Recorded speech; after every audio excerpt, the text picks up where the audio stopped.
Hello and welcome to Cartoonist Kayfabe. My name is Jim Rugg. I'm Ed Piscor. Going to look at Conan Red Nails, the artist edition. I don't know that it's officially called an artist edition, but it's the original art at scale from Barry Windsor-Smith's Conan Red Nails. Before we crack this open, I want to invite everybody watching at home to like, follow, and subscribe to the Cartoonist Kayfabe YouTube channel.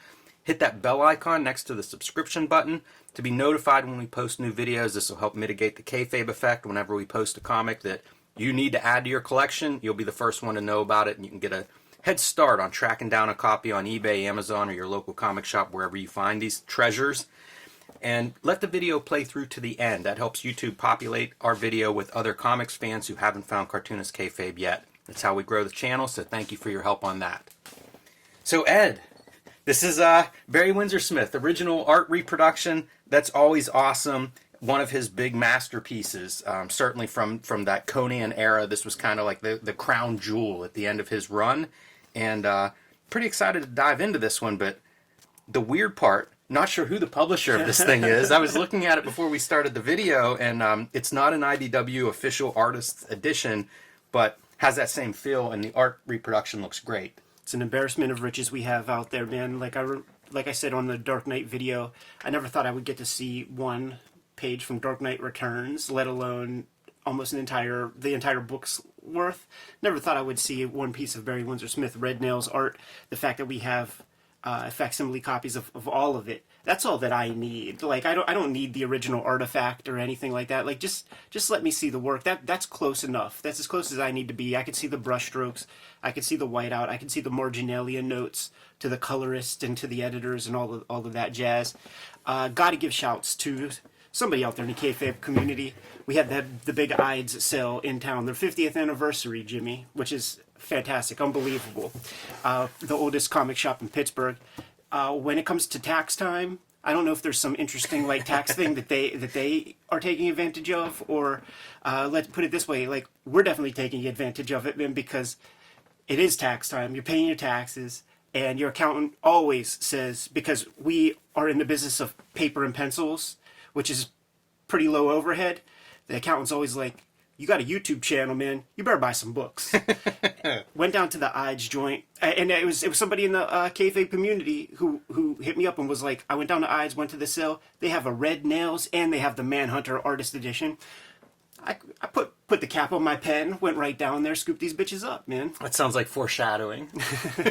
Maybe a future episode. Yeah. Genesis West Publishing is our imprint back here, but it's not one I'm familiar with. We've seen like Graffiti, I think, has done a few. I recognize, is that like Mike Thibodeau? Like I feel like I remember some Kirby Genesis West publications. Yeah, it does sound familiar. Comes in this nice slipcase, which we're going to move away here, but just thought I'd show that off, give the complete package. And kind of a nice presentation for these things having their own slipcase. You know, these are big books, hard to store, so having a slipcase helps protect that part of it. And let's hop in. First thing that bothers me, you've got this great canvas. Give us a close up of a panel or something. This is Barry Windsor-Smith. You know, this is kind of his swan song of the first part of his career before he leaves comics for a bit. Show off that stuff, you know? I would have liked to have seen that Stegosaurus in the big giant format. Absolutely. But nevertheless... right here you could already see, like with these kind of blow-ups, you see the sensitivity of light source and things. And look at these interesting marks right there, like these like little bold dabs. So it's not like just a feather, as we're used to in comic books, but it's giving you sort of just a bold indication of where that plane is. It's such a cool evolution of his. Like, we looked at his Conan #1 in a previous video, and to see like how he starts Conan and how he basically signs off with this, the amount of detail is so rich. Even the shadow on the chainmail armor, incredible. Yeah, it's drawn, you know, like it's not just an indication.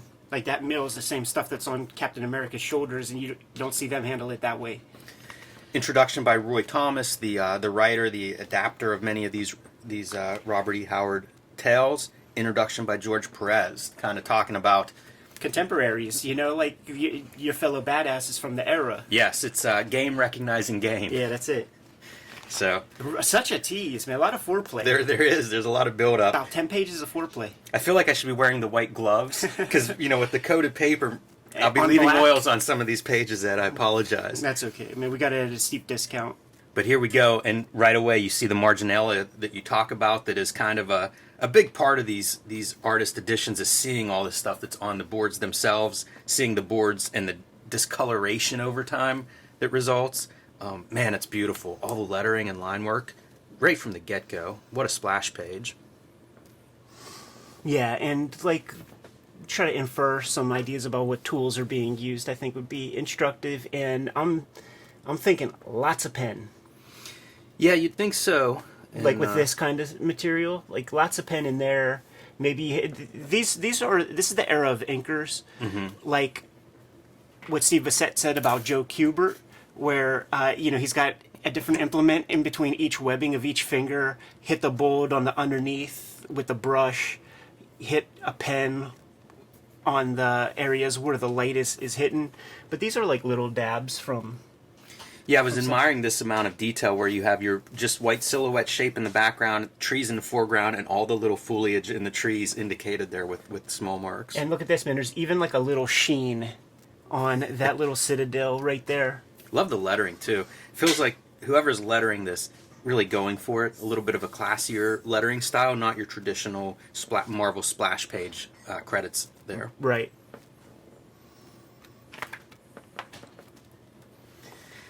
I kind of like this layout of having like one page per spread. Yeah, it's like those old books, right, where they would just print on like one side of the signature. It's very much like an art book. Makes me wonder if Barry Windsor-Smith had any input into this, because this is how I would expect art, like a book of art to be treated. Yeah. I mean, a story like this guy must have had all the time in the world to work on it, or at least far more lenient deadlines than your average bear. Yeah, I always wonder for the editors whenever stuff like this is coming in, look at how beautiful, like there's definitely brush strokes there in the reflection. If they recognize as these are coming in and shooting them, like, oh yeah, this is a different level of craft that we're looking at here. It's so dicey also, man, because this is pulp shitty newsprint, right, that this stuff is going to be printed on. And that is a high level of detail that you have to have some trust. You have to have some faith that this is going to translate well. And it does, and I would say that get that the Treasury edition, like that's a really good kind of showcase for this artwork. Worth noting too, we have a video on that Treasury edition Yes. for people to go back and check out. And I wonder whenever you see something like this, is this part of the reason he leaves comics for several years? The reproduction of it. I mean, like, does he see this in print and think I've got to figure out a different way to do this? Paste up lettering, worth noting. Yes.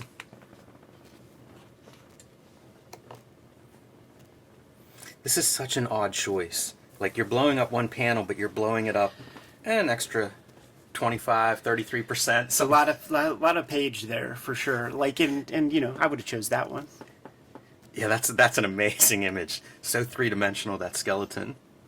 Yeah. And you can see the Weapon X Barry Windsor-Smith, the X-Men fill-in issue Barry Windsor-Smith, starting to emerge with all of this intricate line work. And you could still see the Barry Smith with these like equine, close together big eyeballs that were the elements that were co-opted by the black and white boom comic artists of yore from like the mid 80s.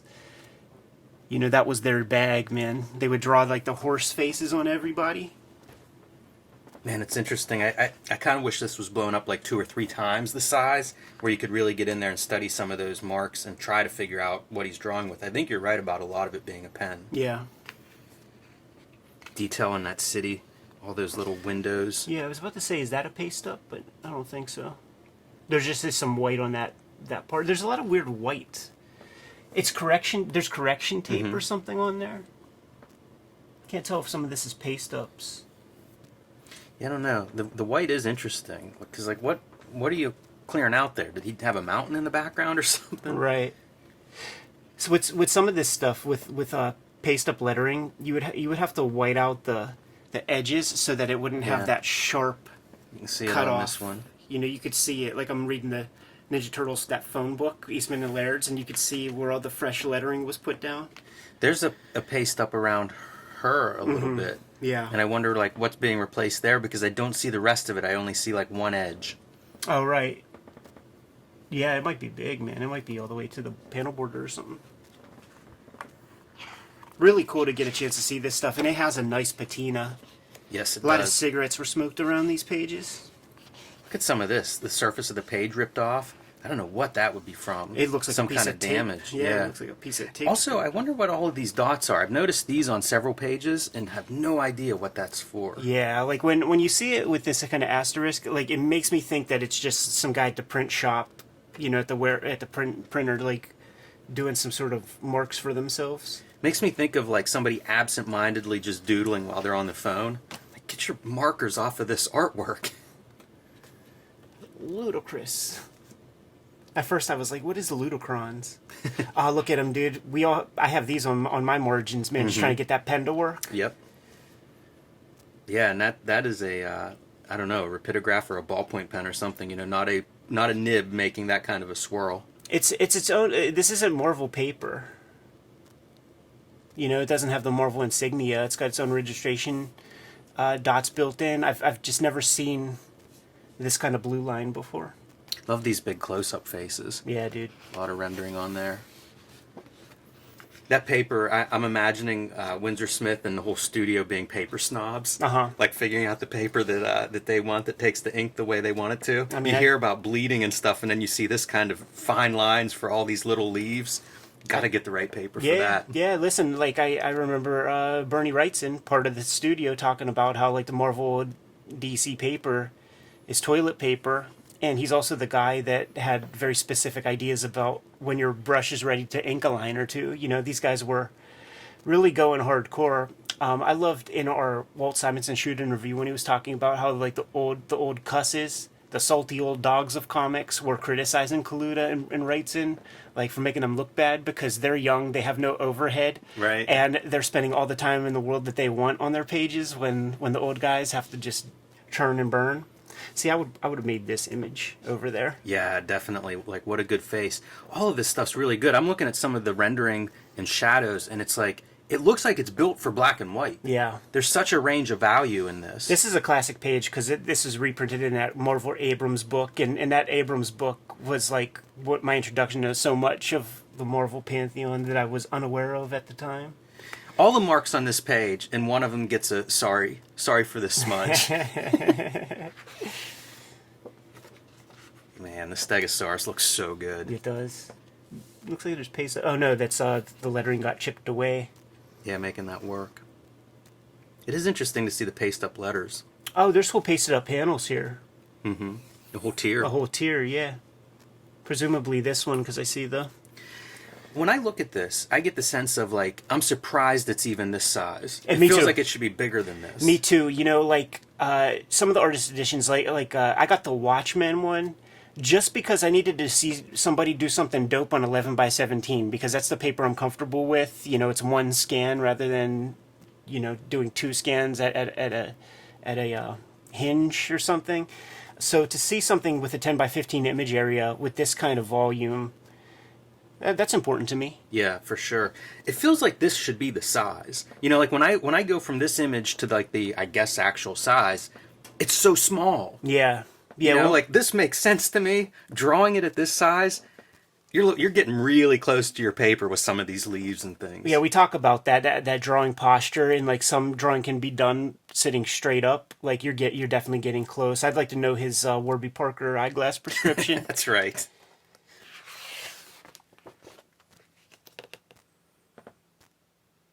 See, now we're starting to see like what Barry Windsor-Smith grows into with these kind of pre-Raphaelite eyeballs. Yeah, that's the direction they're going. It's a lot of eye drawing in there. Mm-hmm. Again, at this size, I lose it a little bit. Like blowing up that face, you see like how many lines are going into that eyeball. There's elements of like etchings in there, and like look at that face. Like you can attest, Jimmy, when you're drawing a character this small.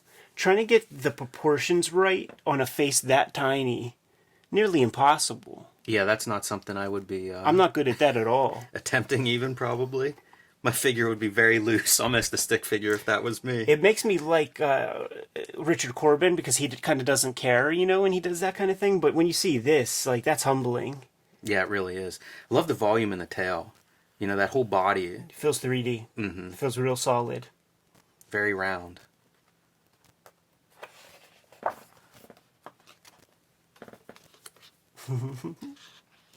This is just insane, man. You're right about the choices for some of these blow-ups. Right, because why would you all not these do this? monsters are incredible. This is great, though. I love the the foreshortening. In both of these, there's a real sense of the figure in perspective. Never easy. Wow. You can see why this guy leaves comics for a little bit. You know, like this was not rewarded in comics in Right. in the 1970s. Right. Yeah. Like when those guys go off and they start doing portfolios, imagine drawing just like, 3 or 4 of this level of craft right here, and you get back, $10 or something like that per set. Getting your page rated and forgetting about it, that's tough. It's so good, the white figure against that gray background. It's true. Yeah, the foreshortening on that Conan is really sweet too. One of the things I love about this story is just that it's kind of the monster parts of it. Mm-hmm. This would have been my favorite thing on earth if I got this when I was 12. Yeah, seeing it as a kid, like just pages here and there, it was very evocative. It was really, really sweet. You see people try this texture a lot, and it doesn't often work. But when you see it like this, man, you have to think that he's looking at the same guys that Bernie Wrightson's looking at with the Frankenstein work. There's some like dry brush, it looks like. I was going to say like maybe like a grease pencil, but that looks like ink. Yeah, I think that's a dry brush. I'll go with you on that. And this goes to show you the difference between like archival materials and Sharpie or whatever the magic marker du jour was in 1975. And here you can clearly probably see him getting that brush into the dryness that he wants it in. Yeah. I always love this stuff. Mm-hmm. Anytime like I'll pick up a drawing or something, I kind of like whenever you get that marginalia as part of it. And I have no problem putting that down on my own boards and stuff. It does freak people out, like when they see you doing, what are you doing? I'm just trying to get my whiteout pen working. Yeah, right. What am I going to do? Pull out a whole new piece of paper? You lose 30 seconds that way. This is pretty neat. This reminds me of, like that is such an effect of, especially Marvel comics, like for impact or if you're throwing a punch, a fight, something like that. But usually it's more of these, like a feathered line, a thick to thin coming out from some impact point. His interpretation of it's pretty cool. You don't see a lot of different versions of that. Cartoonist Kayfabe is brought to you by the comics that Ed Piskor and I make. So here's a rundown of what is available.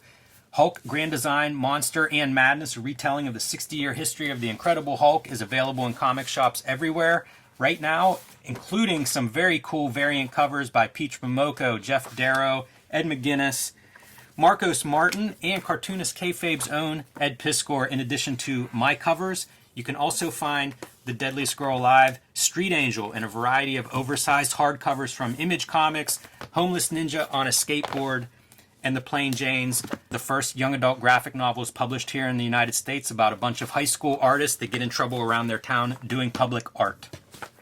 From Ed Piskor, Red Room, the antisocial network collecting the first series of Red Room comics, Murder on the Dark Web for Fun and Profit. Trigger Warnings, Red Room's second season, now in stores. 2 or 3 issues available already, and a 4th one on the way, coming soon. Banned in 22 countries and 10 comic book shops, but those shops will still order these comics. You just may have to ask for them by name. They may come out from under the counter whenever you ask for those, wrapped in a brown paper bag. He's also the originator of the Grand Design series. There are 3 oversized, beautiful volumes of X-Men Grand Design currently available wherever books and comics are bought and sold, as well as Hip Hop Family Tree, 4 oversized volumes of this hip hop history, and available in deluxe box sets, very nice box sets, and WYSIWYG, a history of computer hacking, available wherever books and comics are sold. And now back to our regular scheduled programming. Cutting in with some white right there. Yeah, that part always confuses me. That's going to be taken to heart when he starts to do more of this later in his career. That's going to be taken to heart by like Scott Williams and stuff. Just a little white cut in there. Yeah. It seems like, you hit it with your black, and then with whatever time left you have in that day, you pull out your opaque white and just do some things. This is awesome. I always think of Quietly in the beginning of We 3, there's like a scene of somebody running on a treadmill, and it's this kind of an angle. And that's the first time I had seen that. But now I see it here, and it's like, oh yeah, it's the same kind of, that ground, that worm's eye view from behind of the shoes. But I love the line work of the sole there. Instead of just doing a solid black, you get some of those almost speed lines. Absolutely, man. And it's just seeing the volume of that little ankle bone. That's good too. That dry brush almost looks like stippling. It does. It does. That reveals a lot about the porous nature of this paper that he's using, which is ultimately just more. He gets more props from me with these like thin lines and things he's pulling out. I like that tree bark too. That's a really good tree bark. It is. Yeah, you know that kind of tree. You've seen that. Yeah, it's oak.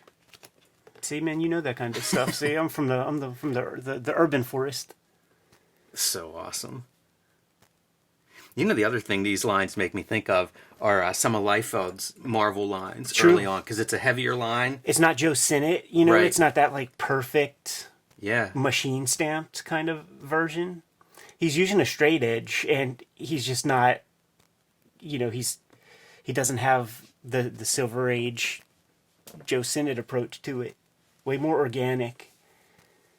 Yeah, it makes me wonder if these are pen lines as opposed to brush. Like some of those look like a pen doing that flick. Yeah, what a bitch too, man. That's when you realize, like, oh, don't ever do that again. Yeah, these things are way harder than they look in print. Yeah, you got to start off real high. Like ultimately, you could see that he didn't put like artist tape on the outside, so he's starting the pen line there, and you just can't do that. Like, you got to put like a piece of art tape so that you could start bold out here, drag it in, pull the tape up, and then it's clean. But you could tell that that's what he did. He just started the pen line and then gets the heavier hand, a few millimeters down. We're talking millimeters now, Jimmy. Look at how twisted up this figure is. Yeah, I'm looking at all of these, man, and it really makes me appreciate kayfabe musculature, dude. Like, Totally. Like, if you get the proportions down and you get the gesture, that's why when you go to those croquis life drawing classes, like, they have those warm-ups that are 10 seconds, 30 seconds. Like, the sort of rank amateurs that are like in the class get so nervous and fucked up about that because they just want to go in and start drawing. But it's like, no, man, you get the proportions, and then when you're drawing from imagination like we do for comics, you can play around a little bit, and it's very forgiving. That's an incredible pose. Like, that's a good one to blow up. Yeah. Because looking at it closer, it's still almost a mystery of exactly what we're seeing, how twisted he is. Yeah. And the kayfabe muscle is a good description. It reminds me of like Steranko. A guy who does very dynamic, interesting figures, but also like they're wonky. That wonkiness is I'm a fan of. I am also, yeah. Especially more and more as people are kind of like building maquettes digitally and tracing them off and using like Google SketchUp backgrounds and just clearly using a lot of extra tricks. The wonkiness stands out because it just feels more organic. Not a full moon. Yeah, listen, man, I can remember going on for weeks about how every comic happens at a full moon.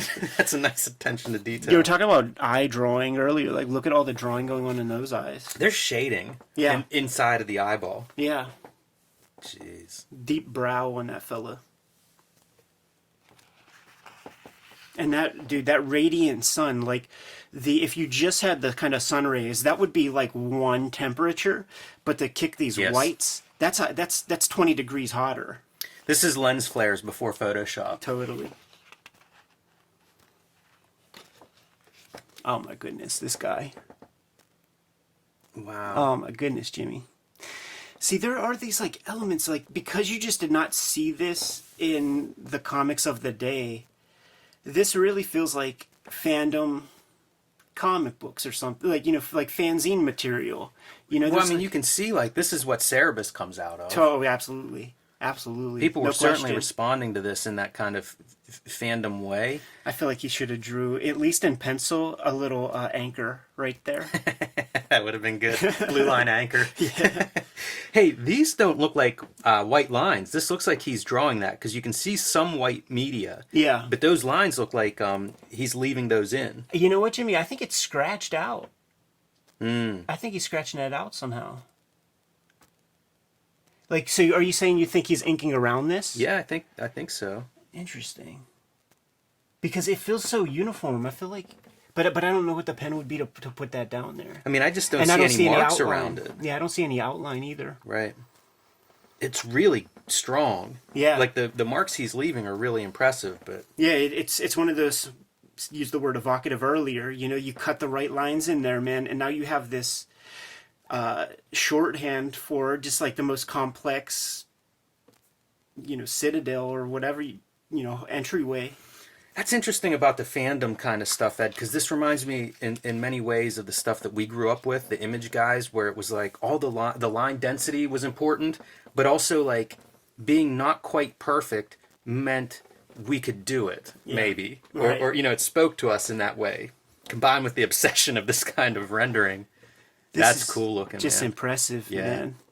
Great achievement of depth. Yes, you can see where the vanishing point is, based on like the grid floor.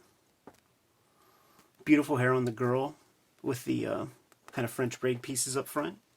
See, now this is a pretty good blow up. This is at least 2 up compared to the actual size piece. Yeah. I mean, it might even be 3 times, which is nuts, because then you start to see like cobblestones that he's drawing in the background, which I wouldn't even, it barely registers to me. It's so fine.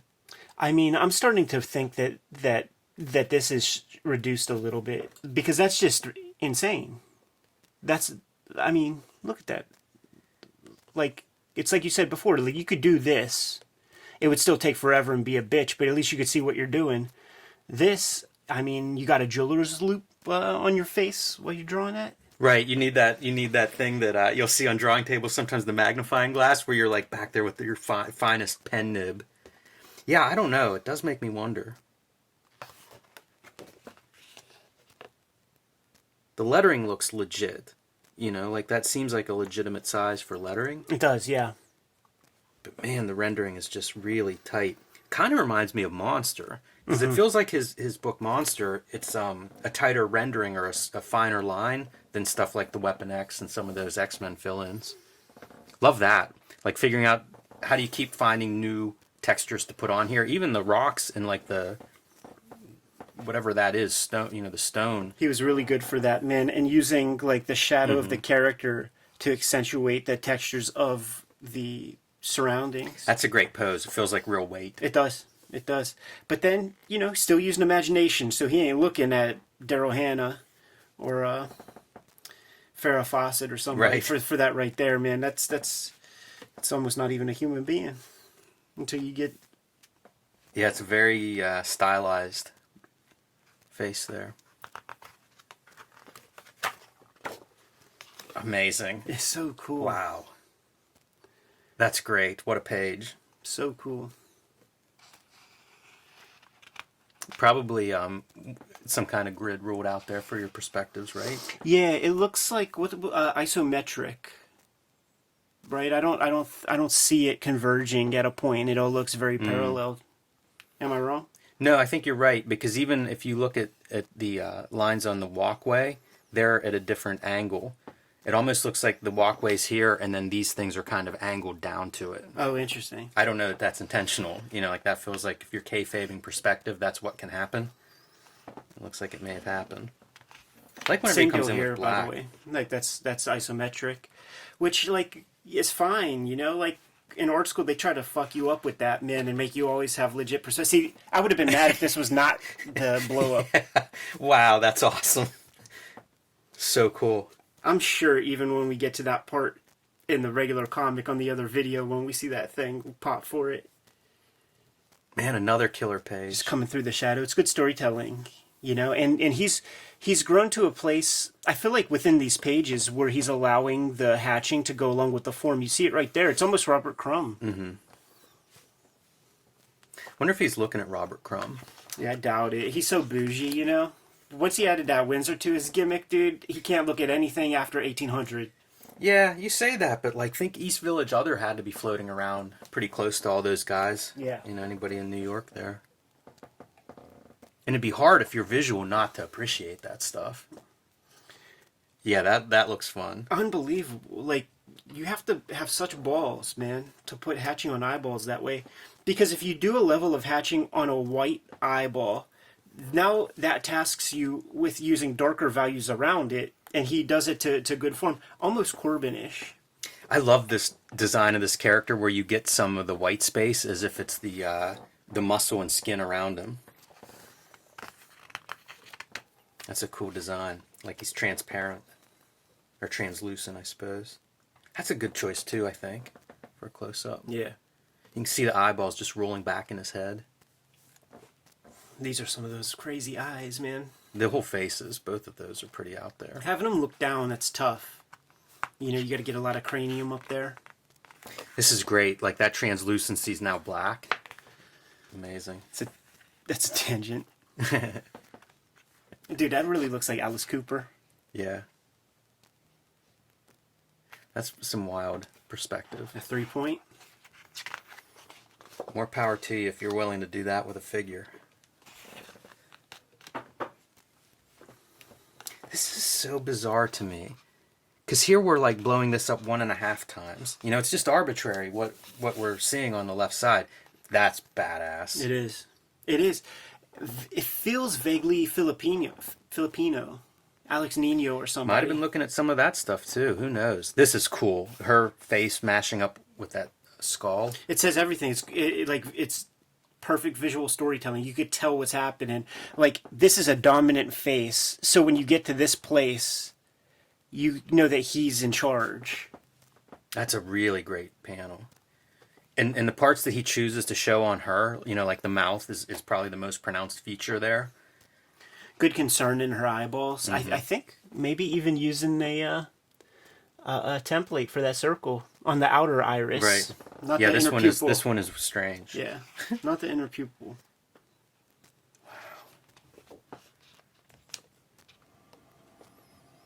Cliffhanger ending.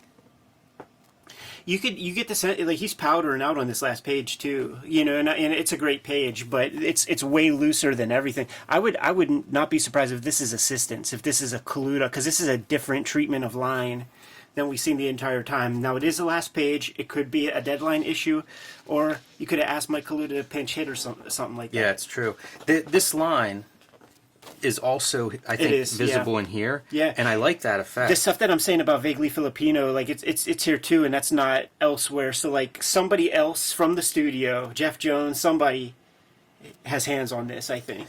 He's really good about taking something like a tooth that could be just an outline and adding a dimension to it. That extra little bit of shadow under that tooth really gives it that sense of, you know, if you look closely at teeth, that's what they have. Yeah, absolutely. There's an edge. Absolutely. Such an interesting inking approach, because it feels like his regular skin, flesh, chest, or legs, or ankles and quads, has like a mail to it, rather than just smooth skin texture. Yeah, it's very heavy. This whole piece feels different. It almost feels like some time passed. Yeah. You know, like these are heavier lines than what we saw in that first chapter. Right. And wild lettering. Man, nobody letters like this anymore. Mm-mm. Yeah, it feels very 70s. Could barely even... So ornamental. Like, how much time did the letters spend on this? You can see he's using straight edges and stuff. That's a lot of work. Title's written right there, The Lurker from the Catacombs. And now the guy has to go in there, take whatever chemicals make you letter that. Yeah, seriously. And it must have been lettered on the board and then passed back to put in that black shadows, right? I mean... Looks like it. You'd have to have that lettering in place first. That's a good close-up. And again, so much rendering on those eyes. Man, the eyelashes are wild. What a panel. Doesn't it look like some time must have passed? Like, this feels like some stuff is different. Some of his tools are different. Mm-hmm. That's just wild. Even the blood on his sword is yet again another texture. There's blobs. There's interesting blobs that are happening. And I don't know if that's just supposed to be like matted blood in his hair or something, but... There's a blobbiness to this inking approach. You see a lot more blue line drawing on this page too. He was using on a bunch of these pages. Yeah, he was using graphite pencil, like just like a regular Ticonderoga on that first round, at least the first bunch of pages. Yeah, you didn't see much in the way of blue marks. Also, the ratio looks like it's changed. Mm-hmm. We see this extra margin in the bottom, so maybe he figured out like we need a bigger margin on a magazine. Yeah, a wider, you know, like a wider ratio than a comic book. Was this in a magazine first? The first one said Savage Tale, so I wonder if it was printed. Oh no, look, he's still doing that same amount of margin space. I don't know why that didn't stand out before. Looking at this blue, like, we know that this is not non-photo blue. It's a little darker. So that indicates some stuff with the levels of the scan. Would you say? I don't know. That's a dark blue, man. It is very dark here. I don't know if it changed over time. And the pencil is darker than what we would consider non-repro blue also. It's true, but the way those cameras shot, like it would just be, it wouldn't matter. Like how dark the blue was. If it was blue, they would just be completely filtered out. I don't know if they put a lens over it to do that, to screen out a color or not. I really appreciate them blowing this one up because it lets you know, he drew in more obliques than he needed to ink, and that's the kind of stuff where if I sat him down, it was like, Uncle Barry, why? You drew them, you rendered it, like why is this enough? Why is this enough when there are situations where you're drawing all this kind of stuff? You know what, though? There's a lot. Like, there's the blade. Mm-hmm. We're not going to ink that in. There's some extra rendering on the bicep there. We're not going to ink that in. Calls to mind that Klaus piece in the Comics Journal where he talks about, like, drawing more than he inks. Yeah. This is, you can see some white media here. I imagine there was, like, maybe hatching back there, and he decided against that after he saw it on the board. Yeah, these kind of marks, I don't know what the heck that is. Yeah, just little blobs. He's got them there. And this is the stuff that gets internalized by Eastman and Laird in their comics. Like it's an evolution of like the Kirby squiggle, into the 70s or something. Love these environments.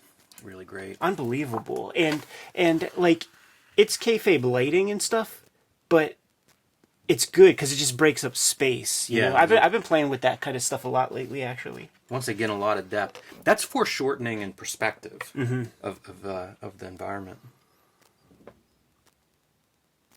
This kind of stuff was, again, like I would see it in those late 80s, early 90s Marvel comics. No perspective. It's like a pattern essentially on the wall. Guess what? I could do that whenever I was in middle school. Totally. And I sure did. I can show you pages. I can pull them out right this second. Yeah, baby steps. Once you just like figure out that thing, it's fun. And there were times like I got tasked with drawing hay, and I was able to use those to like convey a nice like sort of bales of hay and stuff. Like you don't know you need something till you do, and like imagine trying to draw some hay. It's like what the fuck. Yeah, really. This is cool too. The black becomes like your environment. Mm-hmm. It's neat to see him working that much black and white. Reminds me, of Toth, of Mignola. Gorgeous any of these pose guys. Here. Yeah, really good. Coming, even like running up the stairs, I think, is really effective. Shadows cast everywhere. That's pretty great. This is one of those things that's hard to draw, at least for me. Oh, yeah. Like having somebody kick a door in or something. Yeah, like, Chaos, rubble, any of that stuff is weirdly harder to draw than it should be. Because you start to get designy, like you start to arrange it in a non-chaotic way. And this is all drawn, so like it's not like benefits of splatter on a brush or something. There it is. This is basically like how my shit would look. Not saying that he's doing bad, but you know what I'm saying. One other note, looks like this is lettered on the board. I don't see any cutout edges anywhere.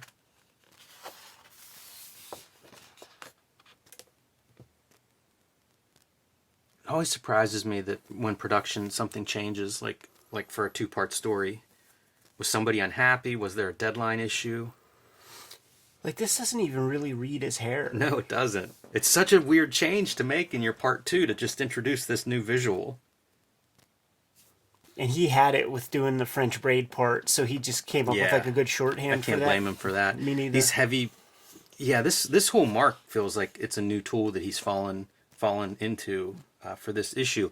I'm looking at this grid, and it feels like it bends. Once again, like I think if you put a ruler down on this line, when you get here, you'd turn your ruler a little bit.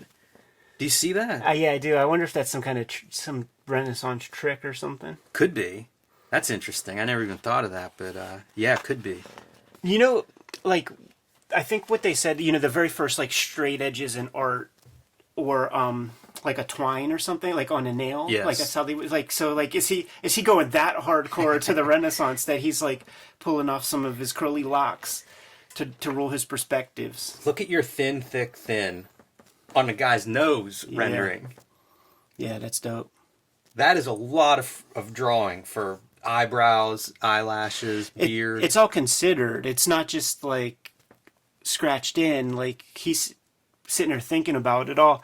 This is like, how many black and white 80s boom comics do you have that have this guy in it? You know, like there's that artist, I think his name was Rick McCullum, who would show up a lot in the 80s, and he had some characters with that like very OCD beard approach, barbarians and stuff. Yeah, some white media on your background. Yeah.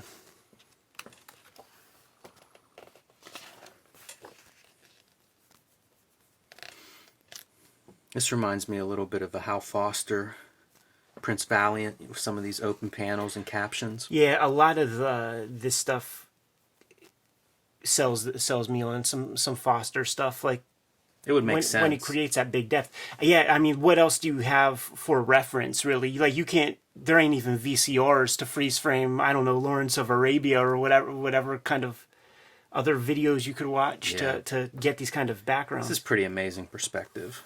You know, like he's turning. You're going like horizontal and then cutting back into it. And I mean, this is right out of Cerebus. Yeah.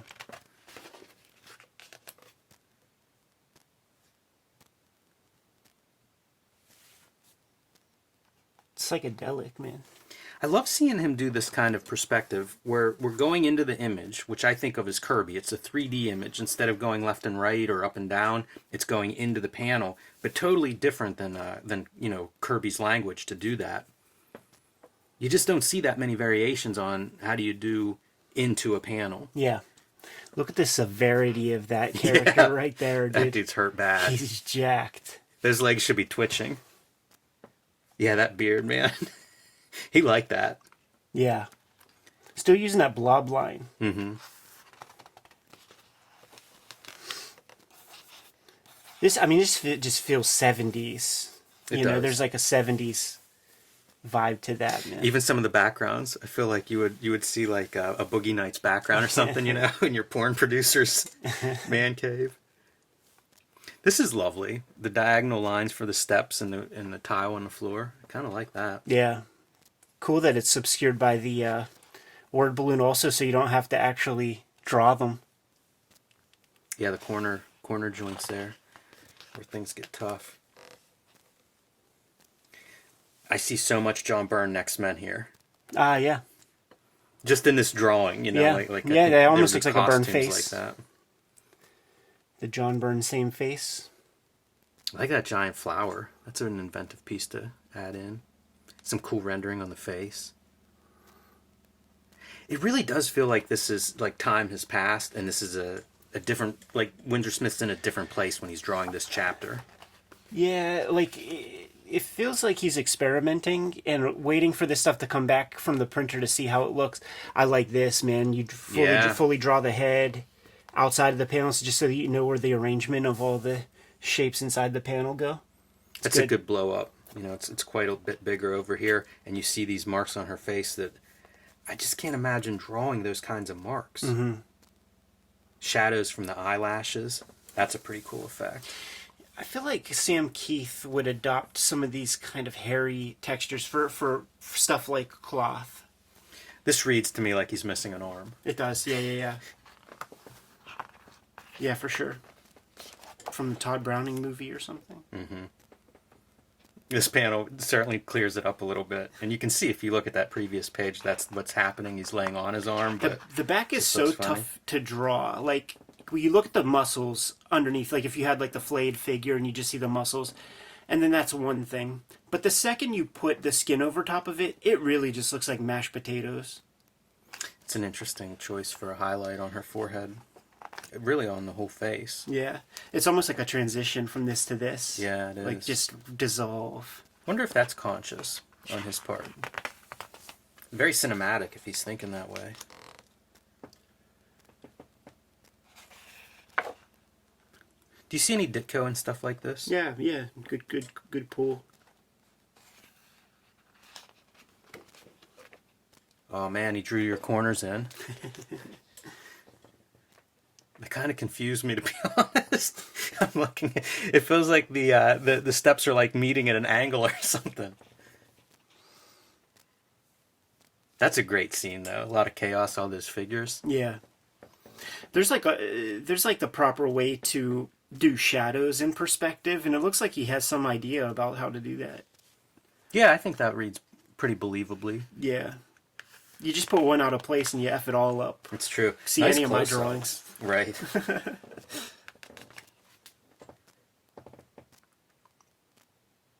That's an incredible moment. You know, to see it pulled out and then find it on the page, like, that's a lot of stuff to put in a small corner of your panel. We're approaching that territory of, like, only BWS can color BWS. Yeah, You know, poor Glennis Ween or whoever. that's pretty good carnage there. Surprising.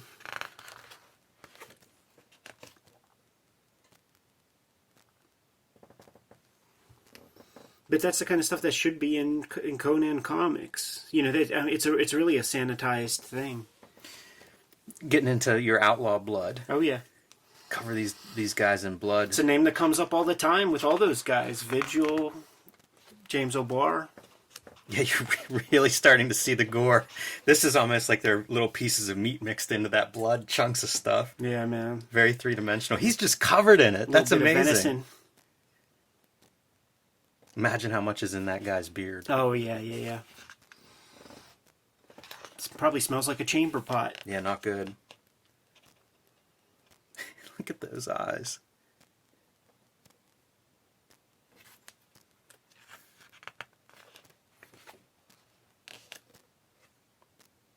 This is so impressive to me. Being able to draw feet and legs from behind. Yeah, and walking like that and have them feel like they have weight. I honestly, I bet you this is where stuff like that fair burn system and like some of those kinds of reference books, because this is such an important shot that there has to be good reference for that. Look at the oddness here. This bottom page is pasted up to a piece of paper behind it. Yeah, What for? yeah. Who very cares? curious. Although the top half is also a paste up. Yeah, but that's a legitimate like Yeah, those are redrawn paste up. panels. That's cool on original art because you get like different color paper on Yeah. the same piece. Yeah, absolutely. That's nice in an artist edition. 79 of 80. Yeah, dude. That's cool as So shit. great. We're going EC here, I feel like. You know, like there's some Bill Elder story or something where you go to the neighborhood deli and this is the final panel or something. Hamburger. It almost looks like wrestling ring ropes. It does. Yeah, it's and it feels Jack Davis. Like it could be some pugilism with a crowd out there. But still with these like weird. That does look like armor. It That's does. true. Yeah, it's definitely Because I mean, here, skin. this has to be armor. Now right? that is male, I think. So like 'cause you can see the- compare it, and it's like it's spot on. Haven't seen this kind of hatching in the story yet. Good try. You know, trying to figure out where the lats would go. Is that the lats, the back muscle? Yeah. That's a hard piece to draw from that perspective too. Feels like that's a tough ask.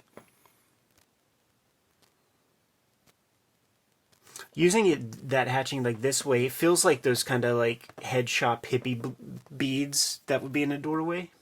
Whatever you call that stuff. Different floor treatment. Yeah, that's real interesting. I've never seen like a stone approach that way. I can't believe how small this is, because here's your blow up and you can see those faces, detailed faces behind him. I can't even read those on that. It's wild. It's wild.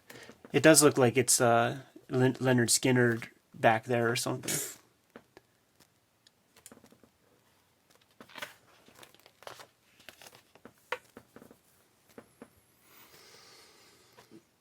I see a lot of Hal Foster in some of this stuff. Even in like the noses. Once again, like just getting the proportions down, and it almost looks like he's inking the cylinders that he drew there. Reminds me of like his Young God stuff. Yeah. I don't know, 20 years later. I have to look at some of those sometime. Happy the to. Storyteller series. Happy to, Jimmy. Okay, so oh no, this is part 3 of Red Nails. All the paste up lettering.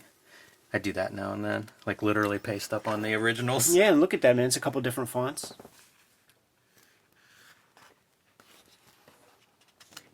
That's really great. Shadows.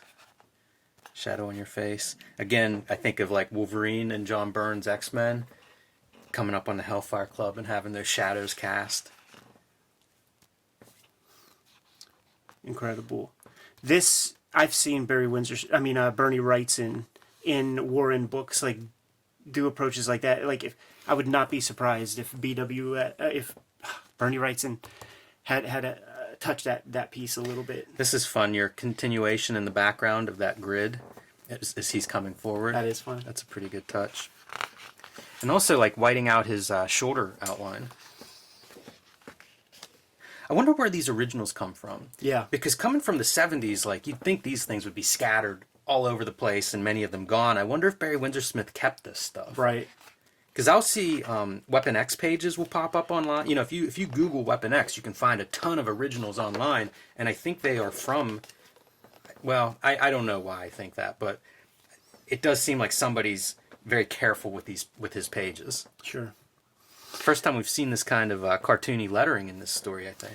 Good body on this guy. Little Yeah. portly, little doe. Like, he's that guy that would have that whole, like, leg of a chicken and a wooden beer stein. Yeah. Yeah, man. Anytime you can get more than one body on these figures, I'm in favor of it. I like the background once again. I haven't seen that kind of triangle motif.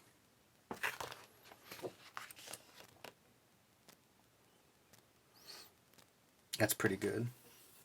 Just tilt that camera a little bit. I mean, this almost looks like a blown up panel. Yeah.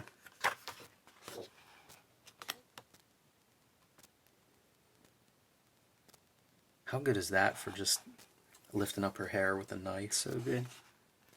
Very subtle. Continuing the drawing a bit. Seeing where things lie.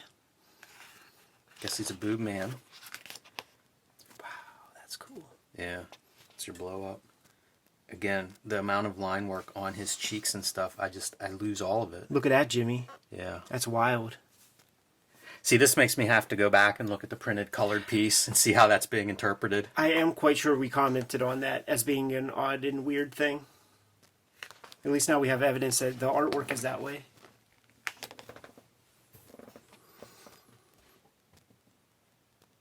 What a send off if you're breaking from comics, like for this to be the piece that you do and then walk away for a bit. Pretty impressive. Yeah, it's one of those. It's a rock star thing. It's a mic dropper. Yeah. I wonder how much he knows that whenever he's doing it. Like if he's like, yeah, I'm on my way out. I think he was pretty, like, from every story I've ever heard about the fella, seemed pretty full of himself for sure. So, like, I think he knew what he was doing. Seemed very intentional. Here we go. That's a bunch of lines that we have not seen marks that look like that background. Yeah. And again, you know, like the rest of the page isn't that way. It's very intentional. He's trying something. Great face. A little bit more of that, like, not a solid line around his jaw. You see it in this guy again, you know, where that head is just not defined. Yeah, it's like the jaws built into the chest cavity or something. And more of these, like, shot from behind feet. I've seen that 3 or 4 times in this story. Yeah, like if you can figure out how to draw that and make it look convincing, draw it a couple times. Why not? Yeah, because nobody else is doing it. So This feels like lean in. period. This feels like Rune era or something. Like, right? That's Rune. Look at that face. That is amazing. Yeah, this is right out of Rune. Or right into it, I guess. That's just absurd. And that foreshortening, man. Hard to draw a sword coming at you. Man, this is amazing. This is the blow up of these. It looks like you're creating this like ornamental border, Absolutely. but it's just your background on the page. Yeah, that's really sweet. You know, to do that within a panel like that, that's a heck of an inset panel. Finn. Or did you go see any movies in Denmark? No. the I guess the finish or end is SLUT.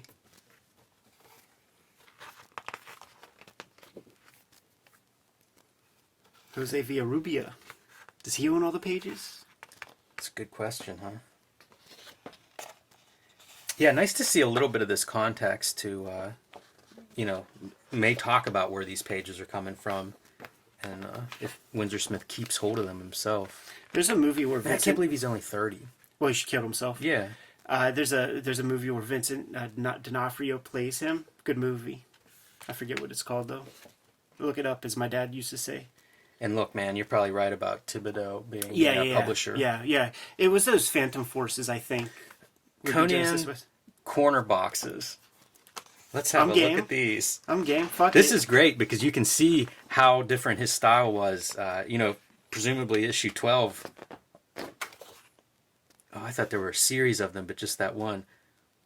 Interesting, though, because some of those marks, to me, that's very Kirby-esque. So early in Barry Windsor-Smith's tenure, having a lot of that Kirby influence. Right.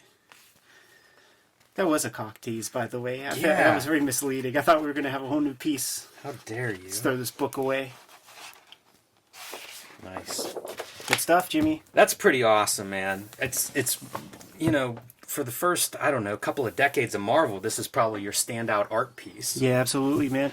This is the piece that really made me think of Alex Raymond, Flash Gordon, Hal Foster, Prince Valiant. Just the depth that he was able to convey here, and the sort of ornamentality, if that's a word, of the background. It makes me want to find interviews of his from the 70s, from this era, and hear like what's going on in his head, what he's looking at, where he's aiming. It's interesting to think about that time because, like, what would there be? Like, the Comics Journal isn't even really finding its footing. It would be just in, like, it'd be fanzines. Yeah. If somebody caught him at, like, one of those New York shows or something like that. But really cool work. Quite a snapshot. Man, and now you think about something like Monster and going back all the way back to this. That's 50 years. Yeah, Homeboy's been slinging some ink, man. Amazing. Super cool. You good to go? I'm ready to get back to drawing after looking at something like this. Kayfabe's like, fellow, subscribe to the YouTube channel. Hit the bell. We'll notify you when new vids are available. What's out there, Jimmy? Hulk Grand Design Monster and Hulk Grand Design Madness should be in stores whenever you see this. Pick those up. A retelling of the 60-year history of the Incredible Hulk. Perfect for the longtime Hulk fan. I've been hearing from a lot of them. That was the group I was nervous about. But also ideal for somebody that's never read a Hulk comic but is interested in the Hulk. Pick those up wherever comic books are, wherever you buy comic books. And join me on patreon.com/JimRugg. Red Room trigger warnings, issue number 1, 2, and potentially issue number 3 out on the stands as we speak. Murder on the Dark Web for Fun and Profit is the name of the game in the Red Room universe. Banned in 26 countries, banned in 10 comic shops, man. But don't you worry, because you're still going to be able to find that online. You can hit up my link tree in the description below to order and pre-order the comics. And if you want to read the comics today on my Patreon, I am serializing all the strips up there for $3, more than 200 pages up there as we speak. Hit up that link tree. You could get to all those destinations. What else do we have out there, Jim? Subscribe to the Cartoonist Kayfabe e-newsletter at the links below this video. You can also find Cartoonist Kayfabe t-shirts and merchandise at the links below this video. That's another great way to support the Cartoonist Kayfabe channel. Dude, give them those marching orders. We'll be on our way. Read more comics. Make them, too.